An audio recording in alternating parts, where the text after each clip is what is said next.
విక్రమ్ టీవీకి సబ్స్క్రైబ్ చేయండి. Subscribe to Vikram TV. Subscribe to Vikram TV. Subscribe to Vikram TV. Subscribe to Vikram TV. Please like, share and subscribe to Vikram TV. పనిచేసే వ్యక్తిలో లక్షణాలు ఎలా ఉంటాయి sir? Hard work చేసే వ్యక్తిలో. Exactly sir మనకి చాలా మంది హెచ్ఆర్స్ డిఫరెంట్ కంపెనీస్లలో ఒక మంచి పర్సన్ని సెలెక్ట్ చేసుకోండి, నాకు ఈ పని చేయడానికి ఒక మంచి పర్సన్ కావాలి. ఎగ్జాంపుల్, మన ఆఫీస్లో పని చేయడానికి ఒక మంచి వర్కర్ని చూడండి అంటారు. సార్ ఇక్కడ నేను ఒక చిన్న పాయింట్ అడుగుతున్నాను యూత్ అందరికీ, మిగతా సొసైటీ వాళ్ళందరికీ కూడా, వర్కర్స్ మంచి వాళ్ళు ఎలా ఉంటారు లేదా మీరు ఎలా సెలెక్ట్ చేసుకుంటారు? ఈ పనికి ఒక మంచి పర్సన్ కావాలి, ఎవరినైనా వెతికి పెట్టండి అంటారు. ఆ పర్సన్ మంచివాడా కాదా అని పని చేస్తే కదా మీకు తెలిసేది, పనితీరుని బట్టి కదా. ఆ పనిలోకి రాగానే అతను ఎలా మీకు తెలిసిపోతుంది ఇతను పనివాడు లేదా మంచిగా బాగా పని చేయగలుగుతాడు అని? పోనీ మనం అపాయింట్ చేసుకున్నాం, 1 year తర్వాత అతను పని నచ్చకపోతే తీసేసుకోవచ్చు కదా ప్రైవేట్ ఫీల్డ్ అయితే. కానీ కొద్ది మందిని అబ్జర్వ్ చేయండి, yes he is the right person. Work start చేయడానికంటే ముందే ఆ పర్సన్ మీద కొన్ని క్యారెక్టర్స్ ఉంటాయి. ఏంటి అంటే కాన్ఫిడెన్షియల్ కమ్యూనికేషన్. నీకు ఈ పని వస్తుందా అంటే, సార్ మీరు చూపిస్తే చేస్తా సార్, నేను 100% చేస్తా అంటే ఇతనికి ఆ పని గురించి సబ్జెక్ట్ లేదు, వెళ్ళిపోయింది. మనకు పాయింట్ వచ్చేసింది, ఎస్ సార్ ఈ వర్క్ మాత్రమే తెలుసు నాకు, ఇది తెలియదు సార్ నాకు, నేను నేర్చుకుంటా. ఇక్కడ కాన్ఫిడెంట్ కనపడుతుంది, మీరు నేర్పిస్తే నేర్చుకుంటాను. ఇందాకేంటి అంటే నాకు డబ్బులు కావాలి, 20,000 రూపాయలు వస్తున్నాయి కదా, నేను ఏ పనైనా చేస్తా సార్ అంటారు. అది ఫేక్. అంటే మంచి పని వాళ్ళలో కొన్ని క్యారెక్టర్స్ ఉంటాయి. First thing communication and confident. అతనికి వచ్చిన పనిని సాదాసీదాగా ఫేస్ టు ఫేస్, సార్ నాకు ఈ వర్క్ వచ్చు, నాకు ఇది రాదు, నేను ఈ వర్క్ చేయగలుగుతాను, ఈ వర్క్లోనైతే నేను కొంచెం ఫార్వర్డ్గా మీకు రిజల్ట్ ఏంటో చూపిస్తా, ఈ వర్క్లో నేను చూపించలేను, ఫేస్ టు ఫేస్ మాట్లాడగలుగుతారు. నెక్స్ట్ వన్, మనీ దగ్గరకు వచ్చేసరికి, సార్ నా పని చూసి మీరు నా మనీని డిసైడ్ చేయండి. నేను ఒక ఫిగర్ అడుగుతున్నాను, మీకు ఒక 30,000 అడుగుతున్నాను, ఇది ఇవ్వచ్చా ఇవ్వకూడదా అనేది నా పని చూసిన తర్వాత మీరు అప్పుడు డిసైడ్ చేయండి. మీరు ఇప్పుడు ఎంత ఇవ్వాలి అనుకుంటున్నారో అంతే ఇవ్వండి, నా పని చూసిన తర్వాత మీరు మనీ ఇవ్వండి అంటారు. అది కాన్ఫిడెంట్ పర్సన్. రైట్ నో, మనం పని అప్పగించేసిన తర్వాత వితిన్ ఫ్యూ డేస్లోనే అతని నేర్చుకున్న టెక్నిక్స్ని ఆ పనిలో అప్లై చేస్తూ ఉంటాడు. దాన్ని మనం స్లోగా గ్రోత్ రేట్ పెంచుకోవడం అంటాం, ఆ పనిని గ్రోత్ చేసుకోవడం అంటాం. అది అతను కరెక్ట్ అయినటువంటి పనివాడు అంటాం. ఒక మనిషిని చూడంగానే మిషన్లో వేసి స్కాన్ చేసి ఇతను ఈ పనికి సెట్ అవుతారా కాదా అని చూడడానికి కుదరదు. కానీ అతను ఫాలో అవుతున్నటువంటి ఆ వర్క్ స్కిల్సే అతన్ని డిజైన్ చేసి పెడతాయి. అతని మాట తీరు ఎలా ఉంది, అతని కాన్ఫిడెంట్ ఎలా ఉంది, ఈ వర్క్ అతని డెస్టినేషన్ లాస్ట్కి ఎలా దీన్ని తీర్చిదిద్దగలుగుతాడు, అప్పుడు కదా మనకు వచ్చేది.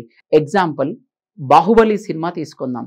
రాజమౌళి గారికి బాహుబలిలో ఉన్నటువంటి కథంతా కూడా ముందే తెలిసి ఉంటుంది.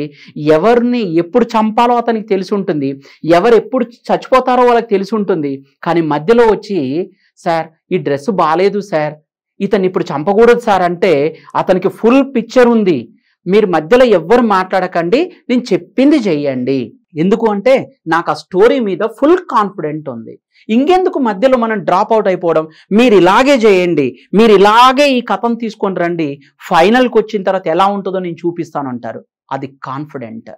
అట్లనే ఈరోజు ఉన్నటువంటి పనివాళ్ళు అంటే ఎవరైతే డిఫరెంట్ టైప్స్లలో వర్క్ చేద్దాం అనుకుంటున్నారో, వాళ్ళు ప్రొఫెషనల్స్ ఎవరైతే ఉన్నారో వాళ్ళందరూ కూడా కరెక్ట్ పనివాళ్ళు అని డిజైన్ చేయాలంటే కాన్ఫిడెంట్గా నీ పని మీద నీకు నమ్మకం ఉండాలి. మరి ఆ పని మీద నమ్మకం ఎప్పుడు వస్తుంది? ఆ పర్సన్ ఆ వర్క్ మీద కొంత స్కిల్ ఉన్నప్పుడు, సబ్జెక్ట్ నేర్చుకున్నప్పుడు, ఆ సబ్జెక్ట్ మీద అతనికి అవగాహన ఉన్నప్పుడు అప్పుడు అతనికి ఎక్స్పీరియన్స్ వస్తుంది. యూత్ అంతా ఏం చేస్తున్నారో తెలుసా? సబ్జెక్ట్ని మర్చిపోతున్నారు, ఎక్స్పీరియన్స్ని పక్కన పెడుతున్నారు, నేర్చుకోవాలనేటువంటి ఒక చిన్న ఆశను కూడా దాన్ని కూడా పక్కన పడేస్తున్నారు. నువ్వు నాకు ఎంత ఇస్తావు, నేను నీకు ఎంత వర్క్ చేయాలి, నేను 9 to 5 నీ దగ్గర ఉంటా, నువ్వు ఇచ్చే డబ్బులకి గంతే పని చేస్తా. రైట్ నో, నువ్వు ఇచ్చే బోడి 10,000కి నేను రాత్రి 7 గంటల దాకా నీ దగ్గర పని చేయాలా, ఈ వర్క్ నాది కాదు మీరు చేసుకోండి, వేరే వాళ్ళని అపాయింట్ చేసుకోండి. ఇలాంటి వాళ్ళు మనకి చాలా మంది యూత్ని చూస్తూ ఉంటాం సార్.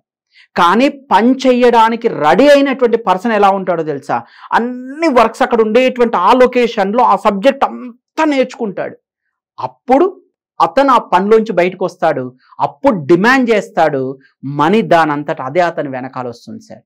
ఎగ్జాంపుల్, ఒక కుండలు తయారు చేసేటువంటి వ్యక్తి మట్టి ఇంటికి తీసుకురాగానే 1,00,000 రూపాయలు రావాలి, 50,000 రావాలి అంటే రాదు. దాన్ని ఫిల్టర్ చేసుకోవాలి, దాన్ని తొక్కాలి, దాన్ని కుండ తయారు చేయడానికి రావాలి, ఎన్నోసార్లు ఫెయిల్ అయిపోతుంది, మట్టి ముద్దలు మిగిలిపోతాయి, కొన్నిసార్లు కాళ్ళు చేతులు కట్ అయిపోతూ ఉంటాయి. అన్నీ చేసిన తర్వాత నీకు అప్పుడు ఒక షేప్ వచ్చేస్తుంది, అప్పుడు ఒక బ్యూటిఫుల్ పాట్ నీ చేతికి వస్తుంది. శిల్పాన్ని చెక్కేటువంటి అతను రాయి చూపించి దీనికి 1,00,000 రూపాయలు ఖర్చు అవుతుంది అంటే ఎవడు కొనడు సార్. దానికి ఏం చేయాలి? వేళ్ళు, ఆ తర్వాత ఉలితో కొట్టేటప్పుడు వేళ్ళు పగిలిపోతూ ఉంటాయి, ఎన్నో నిద్రలేని పస్తులు ఉండాల్సి వస్తుంది, రాత్రులు గడపాల్సి వస్తుంది, దాంతో పని చేయాల్సి వస్తుంది, ఆ రాళ్ల ముక్కలన్నీ కాళ్ళ మీద పడుతూ ఉంటాయి, ఆ దెబ్బలకు ఓర్చుకోవాలి. అప్పుడు కదా ఆ శిల్పం బ్యూటిఫుల్గా ఉంటే నీ చేతి పనికి ఆ శిల్పానికి కూడా వాల్యూ వస్తుంది. అంటే ముందు ఏం కావాలి? మనకి పని చేసే తత్వం కావాలి, నువ్వు పనిని నేర్చుకోవాలి, అప్పుడు మనీని డిమాండ్ చేయాలి. నేను ఇంత అయితేనే వస్తాను, అందుకే కదా మనకి ఇన్ని ట్రైనింగ్ సెంటర్లు, అందుకే కదా మనకి ఇన్ని కోచింగ్ సెంటర్లు. నువ్వు ముందు నేర్చుకో, జాయిన్ అయిపోతాం. ఎగ్జాంపుల్, ఒక డాక్టర్ మెడిసిన్ పేరు చెప్పంగానే వ్యాధి తగ్గదు. మంచి ఇన్స్టిట్యూషన్లో స్టూడెంట్ జాయిన్ కాగానే అతను ఇంజనీరింగ్ అయిపోడు, రైట్ నో సార్. ఒక మంచి స్కూల్లో జాయిన్ కాగానే అతనేం డాక్టర్ అయిపోడు. బట్ నువ్వు వర్క్ చేయడం మొదలు పెట్టాలి. ఆ వర్క్ ఎంత చేస్తున్నావు, ఎంత లర్నింగ్లో ఉన్నావు, అప్పుడు మనకి పర్ఫెక్ట్ అయినటువంటి మనీ మన దగ్గరకు వచ్చేస్తుంది. So that is the best policy. అందుకే ఈ ఛానల్ని బేస్ చేసుకొని యువత అందరికీ కూడా నా యొక్క చిన్న విన్నపం ఏంటి అంటే, ముందు మనీ మీద కాన్సన్ట్రేషన్ కాదు, మనీ మీద ఫోకస్ తగ్గించాలి, నీ పని మీద పెంచుకోవాలి. ఎంత వర్క్ నీలో ఉంది, ఎంత సబ్జెక్ట్ ఉంది నీకు ఆ పని మీద, అప్పుడు మనీ దానంతట అదే నీ దగ్గరికి పరిగెత్తుకుంటూ వస్తుంది. అప్పుడు 1,00,000 రూపాయలు ఈరోజు 10,000 వచ్చినటువంటి పర్సన్ రేపు ఫ్యూచర్లో నువ్వు కొద్దిగా ఓపికతో ఉంటే 1,00,000 రూపాయలని కూడా నువ్వు డిమాండ్ చేయగల సత్తా నీకు వస్తుంది.